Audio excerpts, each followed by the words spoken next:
दोस्तों आप लोग देख रहे हैं प्रोवाइंस 1 मिलियन। तो फिर से एक बार स्वागत है प्रोवाइंस 1 मिलियन में।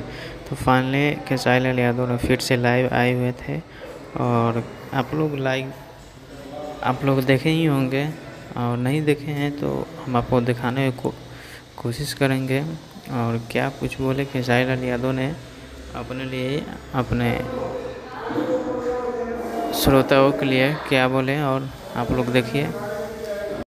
नमस्ते, प्रणाम, गुड मॉर्निंग, सुप्रभात। आप सबको दिल से धन्यवाद, थैंक यू सो मच।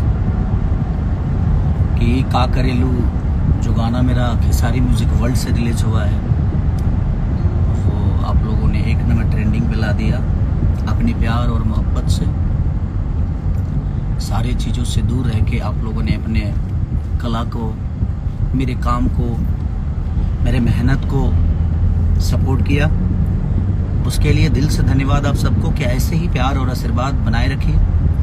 हम कोशिश करेंगे कि आप सबके लिए, आप सबकी मनोरंजन के लिए, जिस चीज़ के लिए आपने मुझे बनाया है, जिस चीज़ के लिए आप मुझे जानते हैं, जिस चीज़ के लिए मैं बना हूँ, मैंने कोशिश की है यहाँ तक पहुँचने की, सारी गरीबी से हटके मेहनत करके आप सबके प्यार के लिए, जो मैंने दिनों रात जगा हूँ, दिनों रात सोता नहीं, कोशिश करता हूँ कि हर वक्त सिर्फ आपकी मोहब्बत के लिए काम करूँ।